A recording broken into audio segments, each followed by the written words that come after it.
ఈరోజు 7వ వార్షికోత్సవం జరుపుకుంటున్న క్యూ న్యూస్కి వార్షికోత్సవ శుభాకాంక్షలు తెలుపుతున్నా.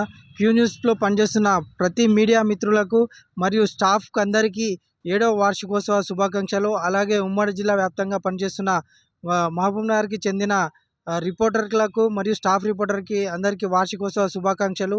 ఈరోజు పేదవాడి పక్షాన నిలబడుతున్న ఛానల్ ఏదంటే, ఎన్నో మీడియా ప్రముఖ ఛానళ్ళు ఉన్నా కూడా ఈరోజు పేదవాడి ప్రక్షాన నిలబడిన ఒకే ఒక ఛానల్ అంటే క్యూ న్యూస్ వైపు చూస్తున్నారు. అదేవిధంగా మీడియా ఛానళ్ళు ఎన్నో ఉన్న మార్కెట్లో ఎన్నో మీడియా ఛానళ్ళు ఉన్నా కూడా వాళ్ళు తమ స్వలాభం కోసం పనిచేస్తున్నారు. వాళ్ళు ఒక జర్నలిస్ట్లో వాళ్ళు స్వార్థం కోసం పనిచేస్తున్నా కూడా ఒకే ఒక ఛానల్ మాత్రం పేదవాడి పక్షాన ఇప్పటికీ కొట్లాడుతూ దొరల గడిలను బద్దలు కొడుతూ ప్రశ్న అంటే ఏ విధంగా ఉండాలి పేదవాడి పక్షాన నిలబడుతూ ఈరోజు ముందుకు సాగుతుంది. అన్నీ తానే క్యూ గ్రూప్ మీడియాని నడిపిస్తున్న తీన్మార్ మల్లన్న గారికి కూడా వార్షికోత్సవ శుభాకాంక్షలు తెలియజేస్తున్నాము.